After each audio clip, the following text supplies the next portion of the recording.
lots of people overthink the journey before even taking a step. And by lots of people, first of all, I mean myself. You just stay there, stationary. You have a plan on your head. You have something, a vision of something you want to accomplish, a goal you want to pursue, a version of yourself you want to become. But you are kind of waiting for the right time to start. You're kind of waiting to figure out the steps or the roadmap to get there. And to a degree, at least I'm guilty of that. That is that lack of action. It's sometimes fear of judgment, fear of failing, fear of defeat, especially public defeat. And I don't know, it's just something that sticks in your mind. You're waiting there just to figure it out, everything ahead, so you don't make mistakes, so you can have an easy path over there, and you stay stuck. I stay stuck, and even though you know better, you know that that is not the way to go. That there's no goal, there's no road, there's no journey that is all wins. It's supposed to be losses, and a lot of losses and pain and difficulty. But still, it happens a lot to me that, and I'm sure it happens a lot to you, that you want to get somewhere, you want to do something, and you're stuck in not taking action, just planning, planning, planning, eternal planning, and talking about your planning, and thinking you're close because you already have a plan. When in reality, you haven't even started the game. And that's what I wanted to talk about in this video. I wanted to make uh, a little bit of conversation and hear my thoughts out loud more than anything about the power of motion. Everything in life, it seems to me, at 30 years old, that time, opportunities, people, if you stay still, you get left behind.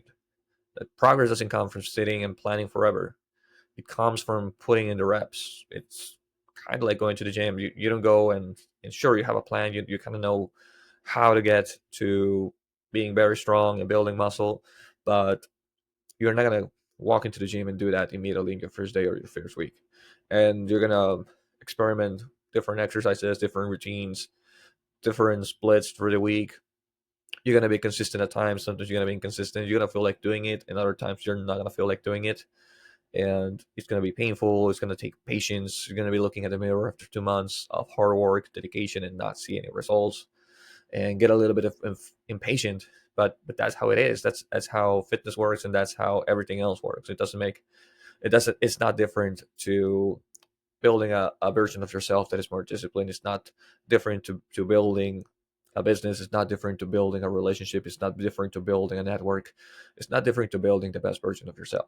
It's about putting on the reps, being patient, showing up every day, doing it with a good attitude, with a bad attitude, whether you feel like doing it, whether you don't feel like doing it, whether you would rather be doing something else, whether you're certain that you're on the right path, or if you're in doubt and you are like in a blurry vision and you can't see the end of it, you can't see how what you're doing right now connects, you're starting to have self-doubt of if you should keep going.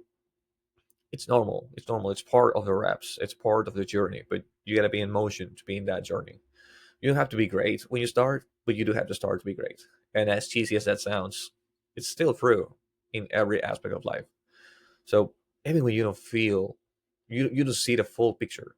Every action you take is a step forward, and every step that you take, it states to the blurry vision, the fog, the mental fog that you can't see how what you're doing connects to your end goal. It starts to disappear, starts to vanish with every step that you take as you start finding ways to do it and not to do it. And if not, that's fine too, because motion will create clarity. And when you feel like that, or when I feel like that, then the thing that I want to tell myself out loud is that stagnation is worse than moving backwards. So I shouldn't fear, and you shouldn't fear moving backwards or taking steps backwards. People fear making the wrong move. They think, what if I go the wrong way? What if this is a mistake? But the worst thing is in moving in the wrong direction, it's not moving at all. I know that sounds very Gary Vee style, but it doesn't make it false. If you take a step back, you learn. If you take a step forward, you make progress. But if you stay still, you're rot. Fear keeps you stuck, and motion kills the fear. You gain momentum. So that's what I want to give as a solution to myself and to you who are watching, the reps over perfection. You don't get better at something by thinking about it. You get better at it by doing it. That's why you see me recording this video right now in one take. No editing, no script, no nothing. I don't even have a thumbnail and a title. Even true, I have read the book about the YouTube formula where you should start with the thumbnail and the title. I don't care. I'm just putting on the reps. So you should. So you do. It doesn't have to be perfect. It just has to be done. Every rep you put in makes the next one easier, and every action compounds. So stop waiting. That's the final message of this video. Stop waiting. Stop overthinking. Just move. Do something, even if it's the wrong thing. Record the video, start the workout, write the first page, read the first page, apply the job, whatever it is, take a damn step. Because if you don't, a year from now, you'll still be in the same place. But if you take action, you at least figure out ways of how not to do it. All right? That's all I have for you. Take care.